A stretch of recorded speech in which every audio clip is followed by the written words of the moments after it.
it means to live together.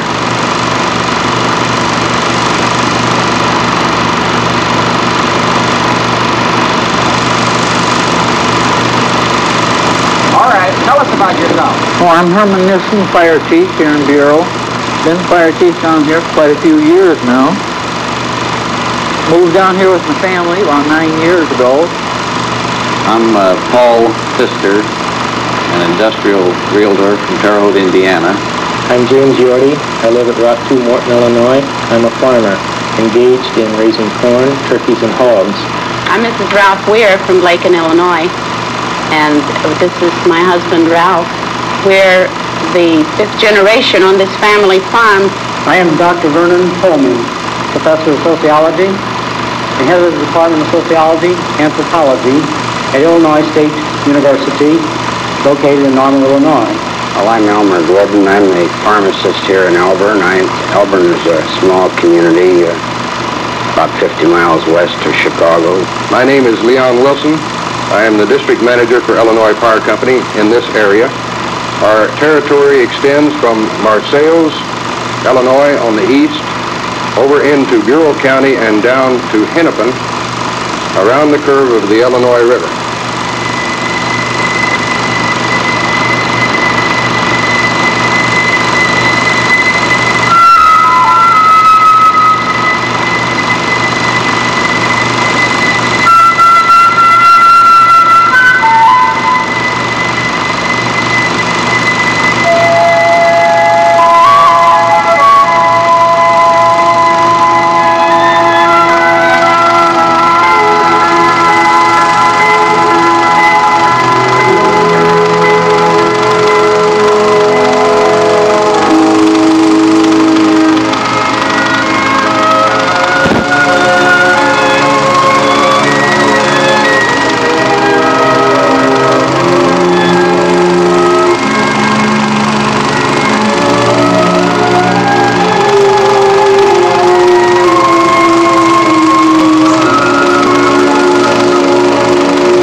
My husband is Bob, and I have 3 sons, and we live on a farm.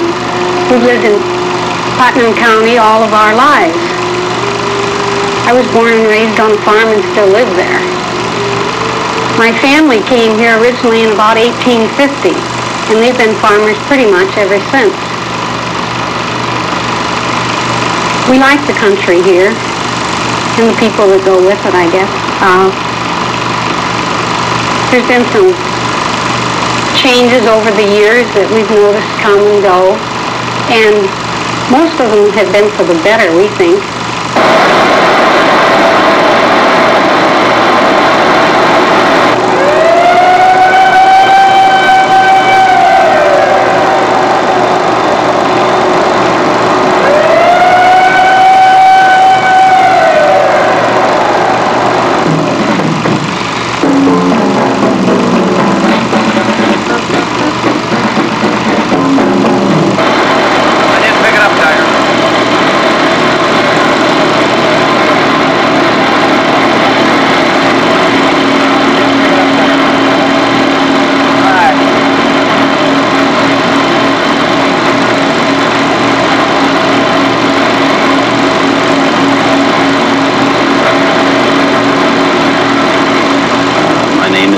And I'm presently employed at Jones and Laughlin Steel Mill at Hennepin Works.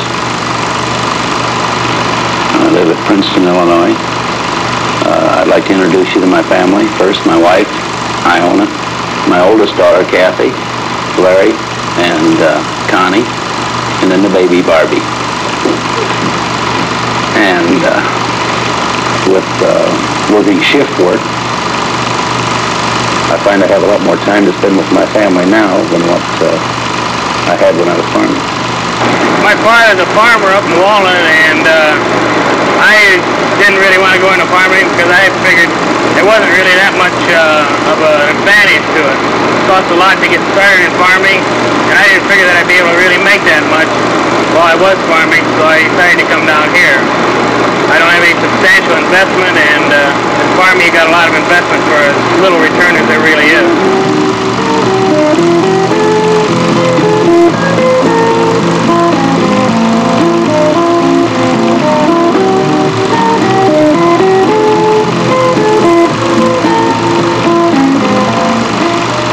Kind of a dare to come over here. This is when J&L was first taking applications, or right around the first time.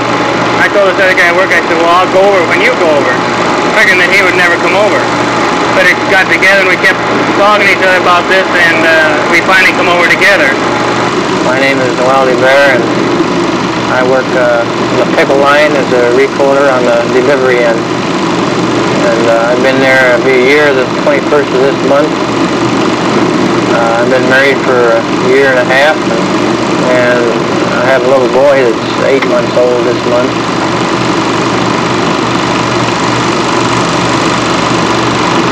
Some people were a little bit afraid that when this mill moved in that it would pollute the river here, and you know, it's a new factory and all.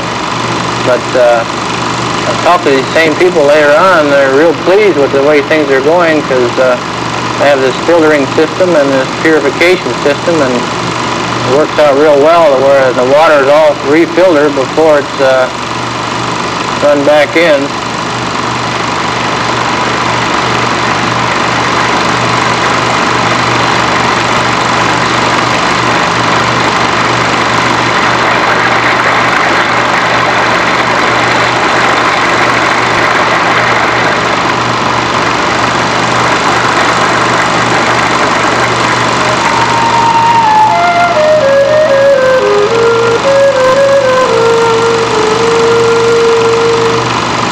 We are looking at a diagram of the Indiana Dunes, soon to become a national lakeshore. It's famous as the birthplace of North American ecology because in this one place in the whole world, it is possible to see the way in which natural plant-animal communities succeed each other in time and space. I'm Dr. William J. Beecher, Director of the Chicago Academy of Sciences, and I recently introduced a famous industrialist, the president of one of our largest corporations, at a symposium on urban communities by telling him that I thought that every such large corporation ought to hire an ecologist just to see the ways in which they impinge on the environment when they put in a large plant. Our European ecologists are constantly telling us, in America, you still have something left to save.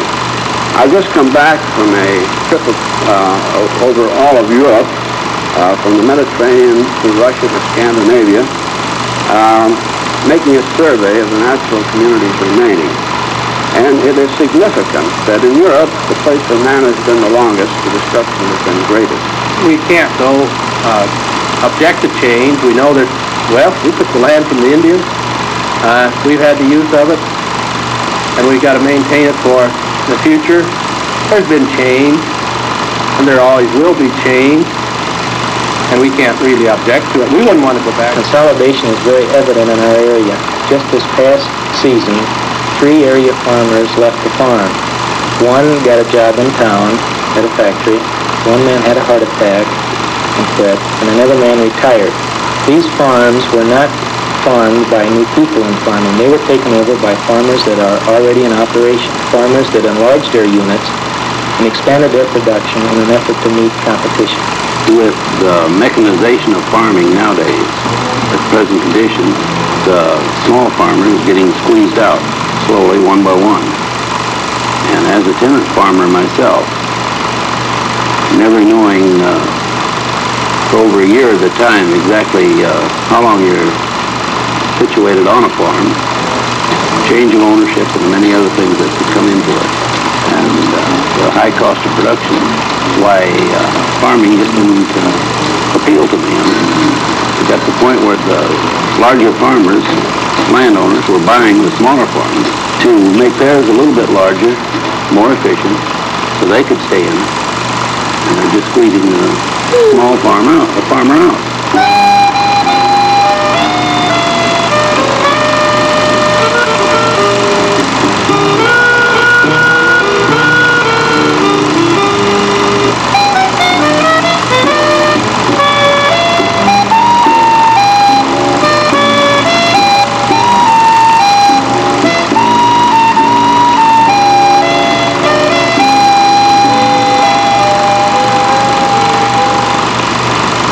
In the past, we in the real estate business have determined the highest and best use of each parcel of land as that use which will in dollars return the highest and best profit. As our economy has matured and our population increases now and in the future, we may have to give a different definition in determining the land's highest and best use. Possibly, the highest and best use is going to be that use which will take into fact the overall needs of the community and political entity to which it will be serving, instead of just the highest and best profit to the owner.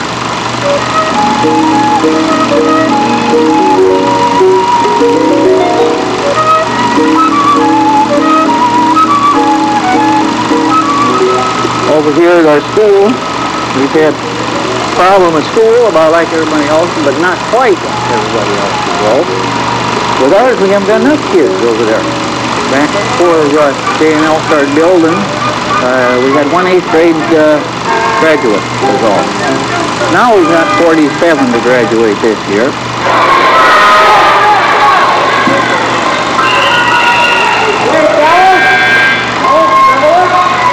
I have a son, Larry, who plays heavyweight basketball for the junior high school.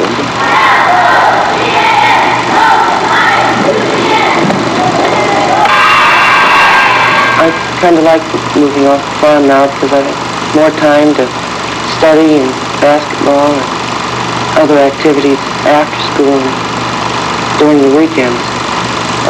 I plan on going on to college and maybe to veterinarian school because I'd like to be a veterinarian. I've also thought about computering. I think that the youth in general would like to see some changes and some expansion of our community. They would be happier if they were working, employed right here in their town that they live in. I think most of the young people around here now think more about industry and more about business than they do about farming. As the new people have come into our community, I think they have heard of occupations and vocations that they never heard of before. I think when we were growing up, we hardly knew really what an engineer was, let alone knowing one. Well, now they're familiar with some of the men that have come in with J&L, and it's kind of given them a different outlook on what can be in their future rather than farming, what was available before. Our job here in quality control is to pay particular attention to the quality of the steel leaving the Hennepin works. Our objective is to make Hennepin works #1 in the industry in steel quality. When I came out here to see the plants, I remember the day well. I was out here with a friend of mine on a Sunday before my first interview, and we were driving over the hill here on 71, just east of the plant. And we looked up, and suddenly the mill was there. And I remember telling, "There it is, Dave." My buddy said, "Good God, Ed, this isn't a steel plant, it's more like a space center."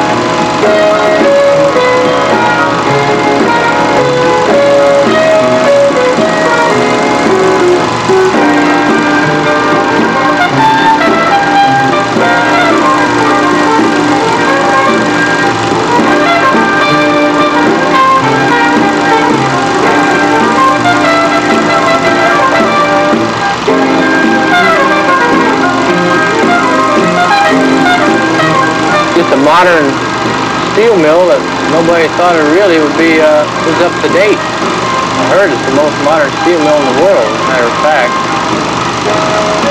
That's one of them, of course, we didn't know it was going to be called Big Blue or anything like that. In fact, most of them thought it was a factory and wondered how the factory was coming all the time. So we learned something too down here. We learned a new language, and the language of steel people. Well, I've been on the recoiler, which is my job right now, for about 3 weeks. I work on the temper mill over there, Saucer, of course, temper mill. My main job is to determine the speed of the mill, roll force to be used, tensions to be used, condition of the strip, right property of the strip, whether it's to be oiled, cut the weight, cut the diameter, whatever is to be done to the coil coming off for the customer. Presently, I'm a shearman down in the pickle line at the Hennepin works. The background I think I had farming has done a lot of good down there as far as understanding machinery and exactly what you can do with it. When we first started the line, before we ever ran any steel on it, we had 2 weeks of classroom training so that the men that started the lineup knew what every button on the line was supposed to do. We took a basic manual for the pickle line and went through the whole manual on what every button did, what it was supposed to do, what you could do with it, what you couldn't do with it, from one end of that line to the other.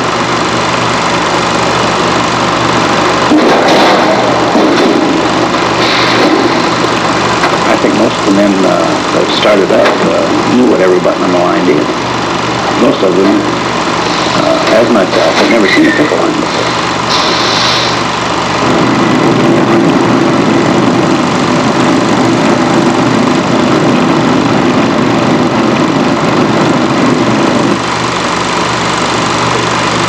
Are you all right to take it up now? Yeah. When we took over and started up, we had some design engineers in there that helped show us how to run the machine. There are foremans that come from other mills like this. Not as automated as this, but from other tandem mills and tin mills.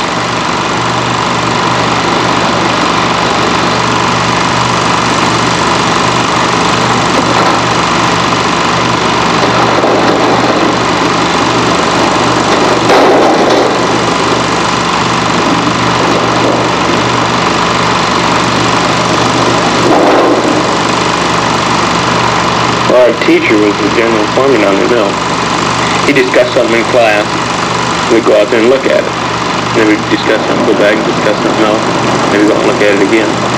We'd go through, go back and review. And this he gives a test on whatever he thought we needed. From that, he took the ones that got the best scores and how they participated in class, and the ones that he thought would really do better on the jobs. I guess he gave them the higher job. I got the highest job. So I guess I did all right.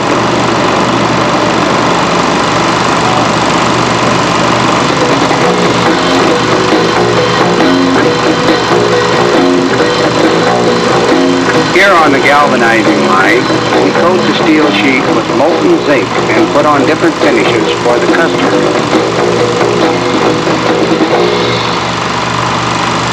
My name's Calvin Pond. I was born in Princeton, Illinois. I've lived around here all my life. Well, the farm I live on out here is 280 acres. It's in the family. About 26 miles from J&L plant at Hennepin. It's nice, quiet, and peaceful out here. Kids have their dogs. They love to play with them. The girls and their pony, they have a heck of a lot of fun with it. We have other interests that kind of keeps us busy. I have a timber down there I can go and hunt a half a mile from the canal. The kids, they get out here in the summertime, they get brown with berries. Living out here to compare living in town or even in a city, small town, I don't know, I think I like it better. J&L was a good opportunity for me to get back out in the country where I liked it so well. Many industries would find it much more beneficial to locate in the open country. Those industries which need a good deal of space, particularly those industries which will find advantage to the transportation on interstate highways. Furthermore, those industries which wish to tap the labor supply that wants to get away from the congestion and the air pollution of the city. Those industries, I think, would find the open country a better place for them to locate. Since there's a relatively large area available, the industry may encourage other closely related industries to locate nearby, to use the products of the basic industry. Such land, of course, must be properly located. Not just any land out in the prairie will do. It ought to have excellent transportation facilities. And here's where our new interstate highway system comes to bear. Hennepin, Elburn, Laughlin. In small rural towns like these, the trend to industry is just beginning. While in other areas, industry is a long-time neighbor. In Hudson, Ohio, for example, heavy industry added thousands of jobs more than a decade ago without disturbing the quiet atmosphere that's still the town's most attractive asset. Achieving this balance in a rural area depends largely on the will and character of its people. They're concerned. My plea is that industry now come of age, be mature, accept some responsibility about the environment, which necessarily it will intrude, and really try to understand the ways in which it will affect that environment. Their understanding. To realize that we can't all maintain a living on the land as we have in the past. It is necessary that change continues. Their judgment.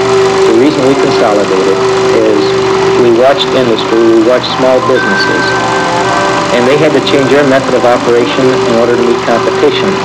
We're not farming today for competition with our neighboring farms. We're in competition for world markets. And the only way that we can do this is by seeing what industry is going to do is to consolidate, produce more for less, and do a better job in our production. Their determination. And most of the land that we farm is for sale or sold and will be used for something else at some time or another in the not too distant future. So it gives us a feeling of a little bit of uncertainty, and yet we don't figure on packing up and leaving. We don't think it's going to be that quick. Their hope. I feel that the growth of the community is bound to come because the expansion west. Didn't have much money coming in. We operate at a loss. Their pride. But with the construction crews moving in and everything, it's bringing a lot of money into our town, a lot of people. We need the money and we needed the people. At Jones and Laughlin, we recognize that industrial development, as it comes to rural areas, is an ecological as well as an economic challenge. In the Illinois Valley, we have tried to demonstrate that a modern industrial development can become a partner with the land and the people.